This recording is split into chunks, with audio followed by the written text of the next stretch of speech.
అండగా నిలబడి ధైర్యం చెప్తూ బీఆర్ఎస్ శ్రేణులు ఒక అద్భుతమైన పోరాటం చేయటానికి ఇవాళ స్ఫూర్తినిచ్చిన మన నాయకుడు, మన యువ నాయకుడు, బీఆర్ఎస్ పార్టీ కార్యనిర్వాహక అధ్యక్షులు కేటీఆర్ గారికి, వేదికపై ఉన్న మిత్రులు, మాజీ శాసనసభ్యులందరికీ, ఇతర సీనియర్ నాయకులకు, వేదికపైన ఉన్న ప్రజాప్రతినిధులు, ఉద్యమ సహచరులు, కార్యక్రమంలో పాల్గొన్న ప్రతి అక్కకు, చెల్లెకి, అన్న తమ్ముళ్ళందరికీ నా ఉద్యమ అభివందనాలు.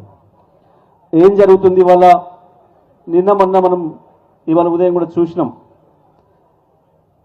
సింగిల్ విండో పాలక వర్గాలు రద్దు, ప్రభుత్వమే నామినేట్ చేసుకుంటుంది, మార్కెట్ కమిటీ చైర్మన్లలో ఇంకొన్న వేసినట్టు అనే మాట చూసినాం. మొన్న మొదటి రోజు నాడు సర్పంచ్ ఎన్నికలు అయిపోయినాయి, మనకే బాగా వచ్చింది, వెంటనే ఎంపీటీసీ జెడ్పీటీసీ ఎన్నికలు పెడుతున్నామని చెప్పి లీక్ ఇచ్చారు. తెల్లారి మర్నాడు కూర్చొని లెక్కలు వేసుకుంటే మొదటికే మోసం వచ్చింది.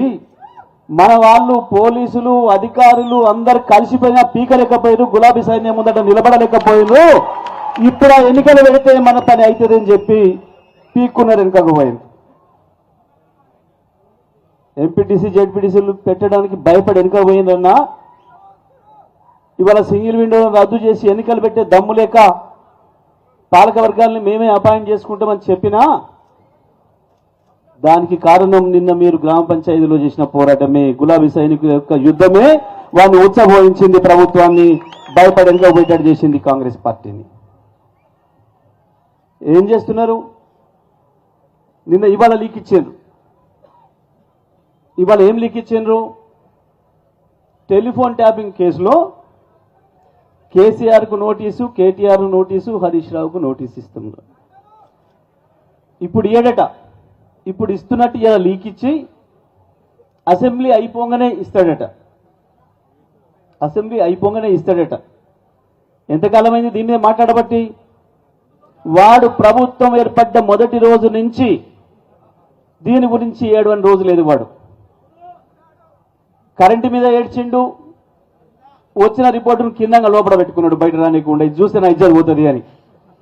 కేసీఆర్ మల్లెపూలాగా ఉన్నాడు రా కొడుక, ఇలా ఏమీ లేదు, కేసీఆర్ చాలా అద్భుతం చేసిండు, 24 గంటల కరెంట్ ఇచ్చి ఈ దేశానికి బుద్ధి చెప్పిండు, మొత్తం మీ బీజేపీ కాంగ్రెస్ కూడా ఉంది దాంట్లో రిపోర్ట్. మనిషి అన్న కడపని చూడబెట్టుకున్నాడు కొడుకు. కాళేశ్వరం ఎగిరిండు. కోర్టు చూసింది, ఇంట్లో ఏం లేదురా, నీ ముఖం నీ ముండ ఏముంది, ఇంట్లో బ్రహ్మాండంగా కట్టిండు కాళేశ్వరం కేసీఆర్, నీ కనీసం చేతగాట్లే రిపేర్ చేయడానికి అని చెప్పి ఆడ వాడు దొబ్బింది. ఈ ఫార్ములా ఆ ఫార్ములా అన్నాడు. ఏ ఫార్ములా లేదు, చివరికి తీసుకొచ్చుకొని ఆడోళ్ళ పోటీలను పెట్టి వాళ్ళతో తన్నించుకున్నాడు. అయిపోయింది. నిన్న ఇంకేందో చెప్పిండు, మెర్సీ గారి కంటే ముందు ఇంకోటి కూడా చేసిండు. మనం కేటీఆర్ గారు కష్టపడి తీసుకొచ్చిన ఫార్మాసిటీలో ఏదో గ్లోబల్ సమ్మిట్ అని తీసుకొచ్చి పెట్టిండు. ఇన్ని లక్షల కోట్లు, అన్ని లక్షల కోట్లు అంటే నిన్న సార్ చెప్పిండు. అలా భాగవతం ఏందో, ఈయన గురువు మోడీ, ఇలా ఇంకో మధ్య గురువు చంద్రబాబుల భాగవతం ఏందో మన సార్ సాగు చెప్పిండు. పెద్ద సార్ వాడిని తీసుకొచ్చి ఫుట్బాల్ ఆడతాను అన్నాడు. వాడిని ఫుట్బాల్ వాంతో ఆడిండో లేడో కానీ కేటీఆర్ చెప్పిండు, మా గులాబీ సైనికులు నేను ఫుట్బాల్ ఆడుకుంటారా బిడ్డ, జాగ్రత్తగా ఉండు, తెలంగాణలో ఫుట్బాల్ ఆడిరు మీరు, మొన్న గ్రామ పంచాయతీ ఎన్నికల్లోనే ఫుట్బాల్ ఆడిరు మీరు. ఇప్పుడు ఎంపీటీసీ ఎన్నికలు పెడితే ఆగుతారా మీరు?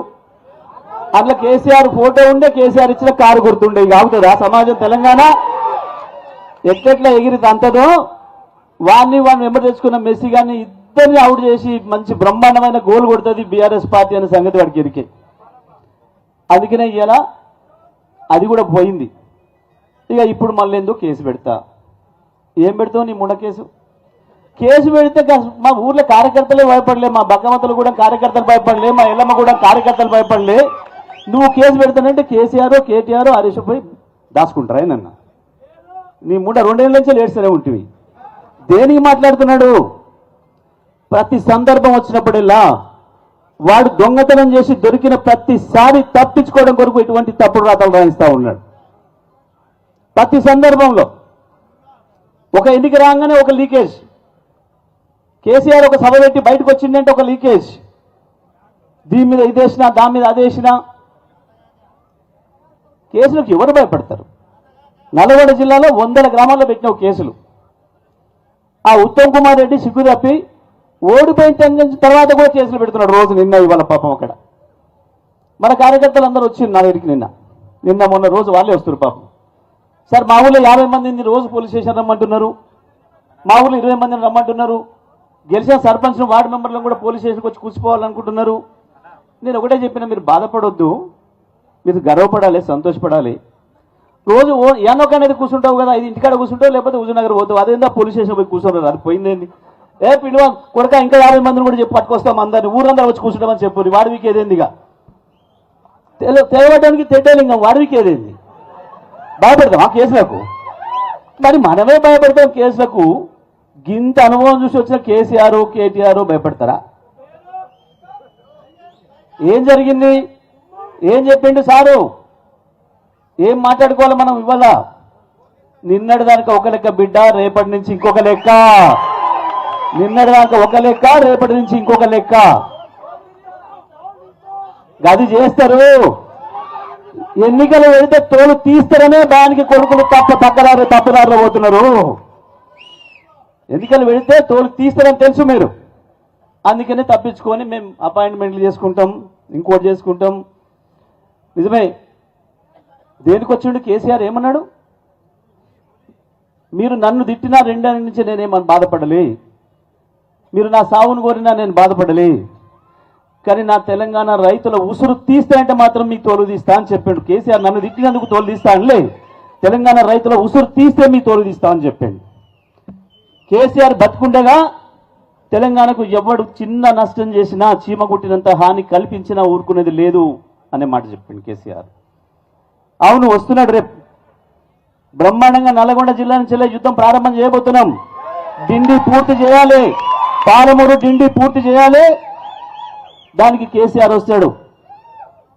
కృష్ణ మీద కూడా నిద్రపోయి అవతల చంద్రబాబు కృష్ణ నీళ్ళని దోసుకపోతుంటే, నాగార్జున సాగర్ తీసుకుపోయి కేంద్రం చేతిలో పెత్తనం పెట్టుకుంటే మనం మాట్లాడి తీసుకుపోతున్నాడు రా, సోయి లేదు, మీరు లెక్కలు పంచుకునే దగ్గర ఉన్నారు, మీ కమిషన్ల సోయిలో మీరున్నారు, నీళ్ళు అటు పోతున్నాయి, కృష్ణ దోసుకపోతున్నాడు వాడు అని చెప్తే మొట్టమొదటి కుక్కలు వరినట్టు వదిలిండ్రు.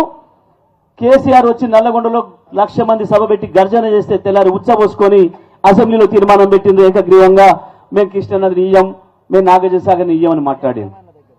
ఇవాళ కూడా మళ్ళీ బనకచెర్ల విషయంలో అదే చేసిండ్రు. బనకచెర్ల ఎక్కడుందో ముఖ్యమంత్రి తెలియదు, నీళ్ళ మంత్రికి తెలియదు. అది ఏ ఊర్లో ఉంది అని వాడిని అడుగుతున్నాడు అక్కడ కూర్చున్నాను. నీళ్ళ వాటర్ ఆ పాపం మనకేమైనా కాయింది.